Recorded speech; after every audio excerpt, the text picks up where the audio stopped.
Good morning, everyone. Today I'm going to give you a little health update on myself under this willow tree, which just seems like a nice tranquil location. Just to get everyone up to speed, I have been having these random hives for what seems like no reason since October, and they've been getting worse and worse, and I've been trying new medications, and that has been making me feel worse. So I wanted to give you an update since the last time I talked to you about this, tell you what I've found out and all that stuff. So that's what this video is. First off, I've got a really good team of doctors. My allergist in particular is really on it, is an expert in this, and has written papers on this particular condition. So I do feel like I'm being taken care of really well. It is just a frustrating situation, and it's a strange diagnosis. It's a thing that is hard to really pin down. So I really appreciate everybody chiming in and saying, you know, giving their advice and their experience with things like mast cell activation in the comment section of the last video. It was really nice to read everyone's comments and everyone being, you know, so supportive and offering up different opinions and experiences. So that was really nice to read. I did bring up a lot of that stuff with my doctors. Hello. I do want you to rest assured that if you did suggest something, it has been brought up. We are looking into certain things, and we're figuring things out as we go. I've gone through the motions trying to figure out what is causing the hives. I've changed my environment, I've changed my diet, I've changed my soaps, I've changed my detergents, I've even changed my dog's soap, her shampoo, to see if any of those things, and my dog's a hypoallergenic type of dog. There are still allergies that can come from having her, but I've been tested for dog allergies and I don't have them. So also I've tested my blood through several different panels. I've done skin tests, I've done just a myriad of stuff. There's no reason I should be having these hives. My body, my immune system is basically just attacking my mast cells and causing them to inflame. The technical name for what I have is chronic idiopathic urticaria. If you break that down, chronic is ongoing, idiopathic, no particular reason, urticaria, hives. So that's the name for what I have, is basically mystery hives that you can't solve. That's the diagnosis, is you've got hives. Like, I could have told you that. It is a real, this is a real thing that, doctors diagnose people with. My main allergist right now told me to document everything, so I actually have been journaling the entire experience with the hive, which has been really helpful for me because the days sort of blend together. When you're itchy or irritable or dizzy or what have you, your brain doesn't seem to match up the timeline very well. And so having it journaled out like this really helped me when I went in to talk to my doctor, and it's going to help me now when I talk to you about what I have been going through. So I will be referencing this. It's in the notes on my phone. So if I'm looking at my phone, I'm not checking my text while I'm making this video. I'm making sure I'm on track. So I have been having hives on my body. They're really itchy. Sometimes they feel more like a burn, like an old burn, like a blister from when you burn yourself. They've been on my sides a lot, the upper legs, and my arms here, here and here. There's a couple here now. You can't really see them right now because I'm on steroids. They're here, they're itchy, but they're not as bad as they were because I am on prednisone right now. So throughout the course of this, I had been on twice the 24-hour amount of Allegra, twice the 24-hour amount of Zyrtec, twice the amount of Pepcid you're supposed to take 2 times a day. So I was taking that morning and night. And then something called montelukast, which is, I believe it's the generic form of Zolair, and it is a different type of, I think, antihistamine blocker. I'm not an expert in any of this stuff. I just took the medicine that they told me to take, and I'm relaying my experience with you. I'm going to be talking about a lot of medicine in this because I have tried a lot of different medicine to try and get a handle on this. Just because it didn't work for me in this instance doesn't mean it's a bad medicine. I want to say that right out of the gate. I'm going to be talking about my experience with this particular illness with the medications that I'm taking. It doesn't mean it's not going to work for you if you have the same illness. It doesn't mean that it's not going to work for you if you have a different illness. It doesn't mean it's going to work for me later. Like, these same medicines have helped me in the past. So I'm not saying anything bad about any of these medicines or like recommending anyone take them the way that I took them. I'm just telling you what my experience is with them while going through this process. Just want to have that little disclaimer there. Since none of that stuff was really working, a while back they put me on prednisone, and I was taking that. I took a full course of that, and it did knock out the hives for a while. It's the steroid. It knocked out the hives for a while, and then the hives came back, and they came back worse. So they were like, okay, you are a good candidate for Zolair. Zolair is an injection. The way they administered it, for me at least, is in each arm. And then they have to observe me for 3 hours to make sure I don't go into anaphylaxis or something like that, or any other really adverse reaction. After the first dose of Zolair, I was doing much better. A few days in, my hives went away. I was like, okay, great, we've got a treatment plan. This is gonna work. The plan was for me to be on Zolair, then step me off of all the other medication that I was on, and then keep me on Zolair as long as they needed to, and then start stepping me back off of that and see if my body just doesn't produce the hives anymore. That was sort of the treatment plan. About 2 weeks in, my hives came back even worse than they were before the Zolair. So I talked to my allergist. They were like, okay, well, we might need to push you up to every 2 weeks you get the Zolair injection instead of every month. Let's put you on prednisone now to deal with this, because right now your hives are worse than they ever were. Like, they were all over my body, head to toe. I had them on my face, I had them on my arms, my fingers, my toes. Like, it was everywhere, all wrapping all around my body. My upper legs were more hives than like regular skin tone. Like, for me, it was just hives. It was bad. And so they put me on prednisone. Again, that did take some of the hives away, but I was still having some other problems. All through that time, I was tired. Like, I would fall asleep if I sat down. I was constantly tired. Jessica and I kind of work together with the kids, and especially at nighttime, like, I will bring the baby to her, she'll nurse the baby, and they'll put the baby back.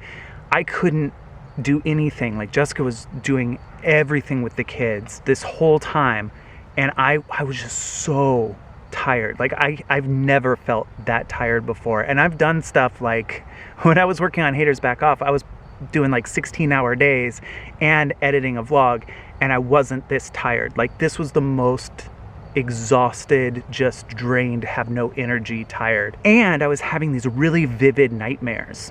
And apparently the montelukast can do that. Some of the side effects of montelukast can be, not always, but can be dark thoughts, impending doom feelings, and nightmares. And I was getting definitely the nightmares, some of the dark thoughts, but mostly it was just the nightmares that were really, really graphic. I'd wake up just sweating, and like, it was bad. Like, the nightmares were gross. So I went in for my second injection. I think it was a week and a half before I was due to get my second injection of Zolair. So when I got my second injection, I started meeting with a new allergist within the same practice, and he switched my antihistamines because they weren't doing anything. Obviously, I was covered in hives.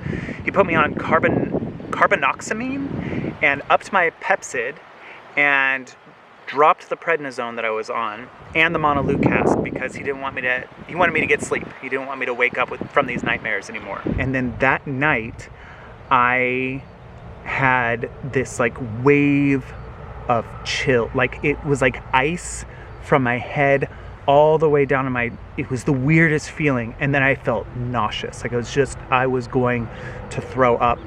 And I sat down in the bathroom. It's the middle of the night. Nobody else was awake. I was just sitting on the floor of the bathroom, just being like, I will not throw up.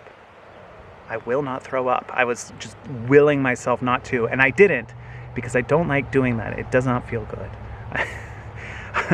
But I managed to keep it down. But I was so sure I was going to lose my dinner. And I got back to bed and I was shivering and shaking and cold, and my skin was cold. Like, it wasn't like a fever, but it felt like a fever chill sort of coldness. And that night, my dad actually came and spent the night, and he was like helping us out. He kept putting blankets on me, and Jessica was like, I don't know what to do. Should we take him to the hospital? What do we do? Do we give him the EpiPen? Because I have an EpiPen now in case I go into anaphylaxis with the Zolair. I tried to sleep it off, but the hives were really bad, and I started feeling my mouth swell up. So my upper lip here was swollen. I looked kind of funny, but it wasn't so much that it was like obstructing my breathing.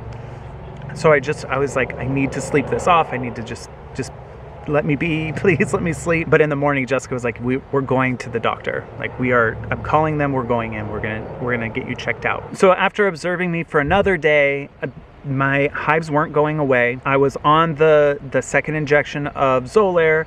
I was taking all the antihistamines that I was supposed to take and the Pepcid, but the hives were actually spreading more. They usually clustered on my sides and arms, and they started kind of coming up into this area here, up my chest and back.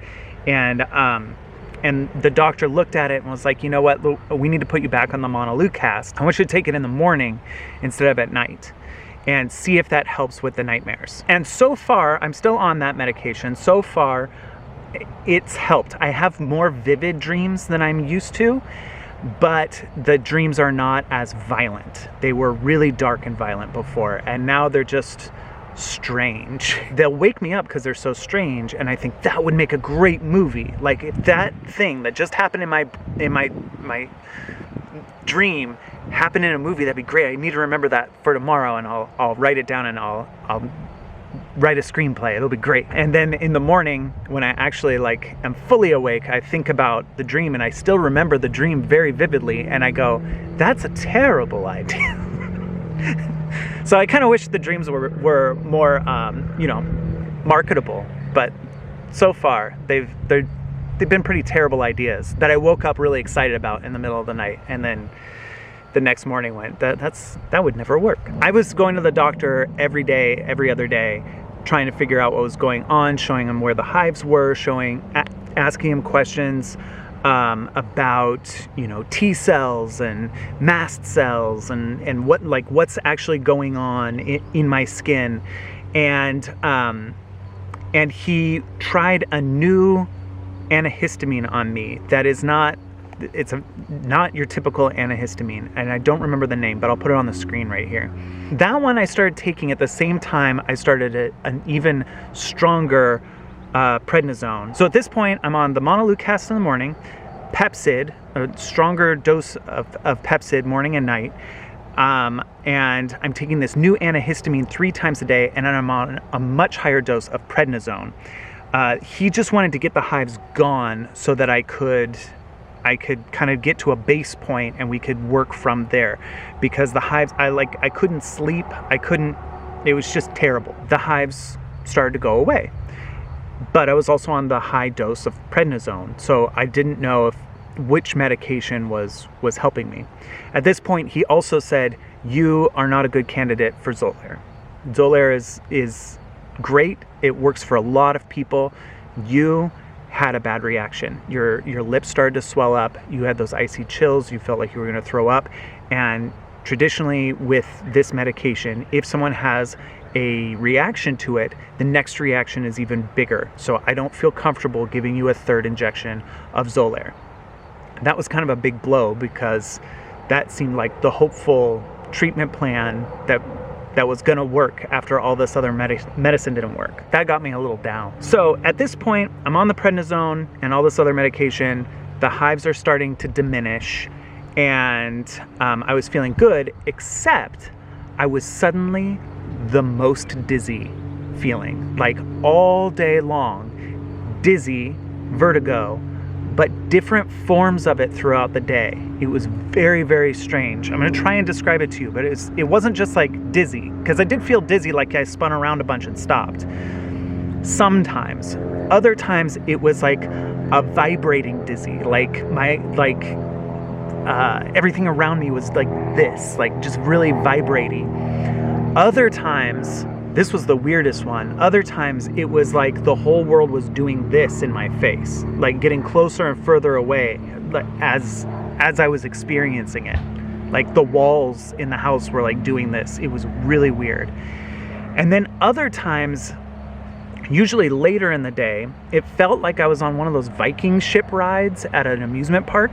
You know, those ones that just kind of do this and you sit in the seat and you're like, wee, wee. It's like a giant swing. But on the like bottom of that going up, you know how your stomach kind of feels like it's like going down, or like you're feeling the pressure of your like more G forces. Your whole body feels like it's getting kind of like pushed down.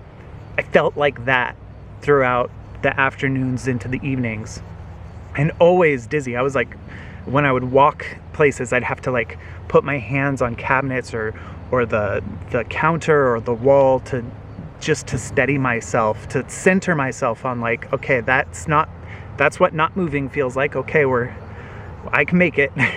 And I never fell down. I'm not the type of person that gets motion sickness, so I didn't feel sick from it. It was just weird and I couldn't make it stop. And that was when I did we did the Super Bowl. I was feeling that sort of dizziness, and Parker was like, we've got to vlog the Super Bowl. And I was like, no, we don't. We don't need to vlog. We'll just not vlog today. It's fine. He's like, I'm going to do it. Give me the camera, Dad. And so it was very important to Parker that we document the Super Bowl for some reason. He was very adamant about it. So I let him do that. During this time, my family's been like super helpful. Like all the kids really stepped up to help out. Jessica is amazing. I don't know where I would be without her. She's just,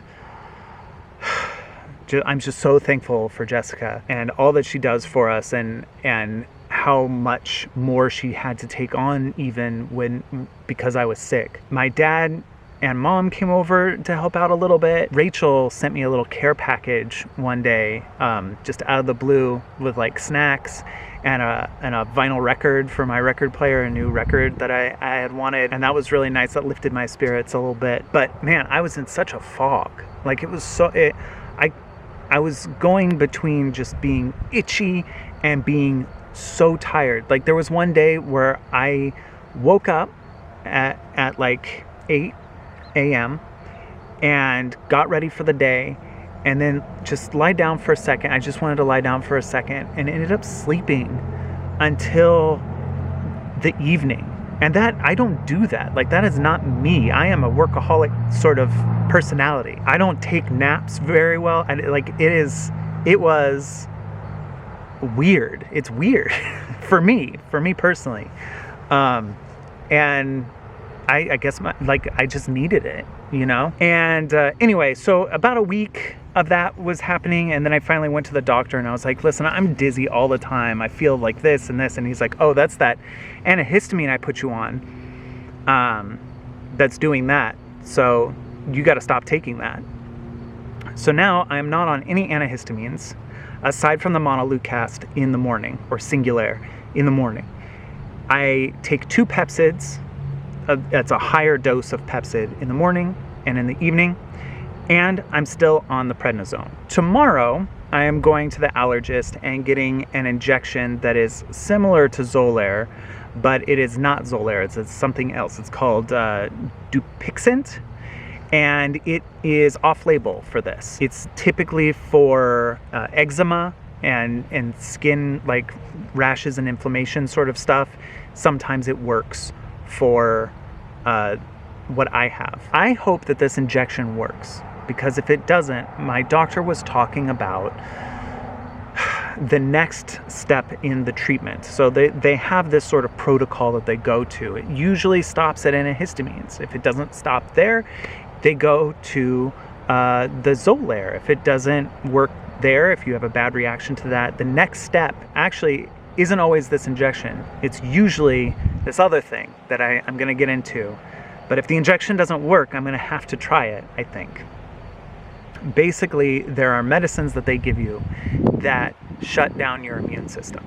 It basically tells your T cells to stop doing what they do and stop attacking your your skin cells, your mast cells. I don't understand all the science behind it, so I'm probably explaining it incorrectly or like missing some of the minutia here, but my takeaway from it was the next step, if this injection doesn't work, is to shut down my immune system. Even during a pandemic, I know we're kind of calming down from the pandemic right now, and things are looking good. We're getting somewhere. They're easing up on restrictions and mandates and stuff, but like, is it smart in this environment to shut down my immune system? And he's like, I don't want to do that, but that's the next step. So I really hope this works.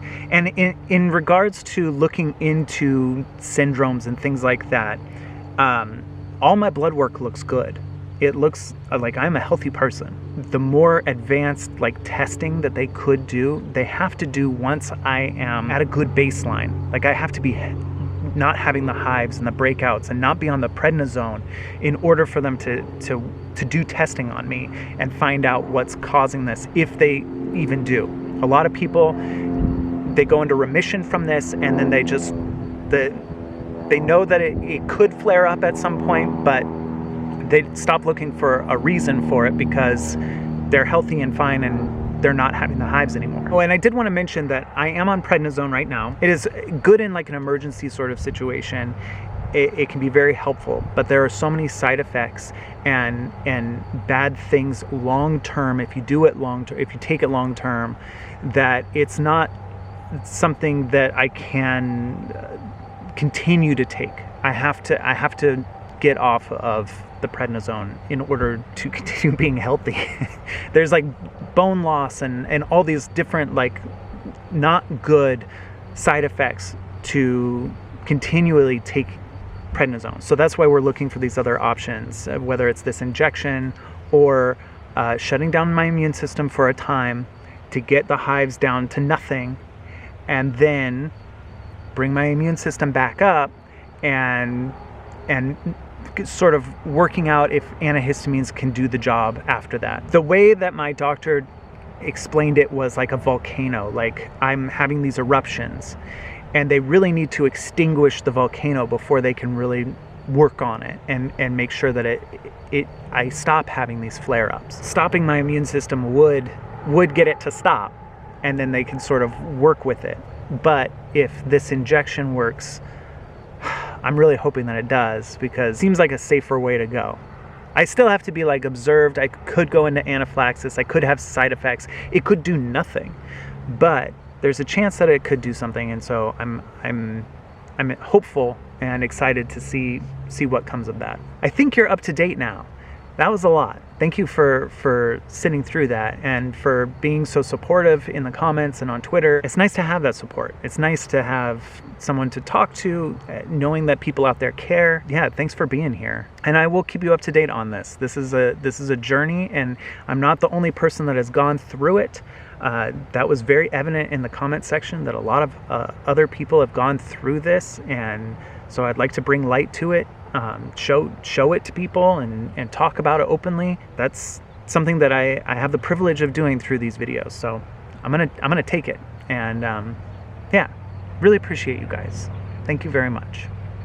I'll see you next time.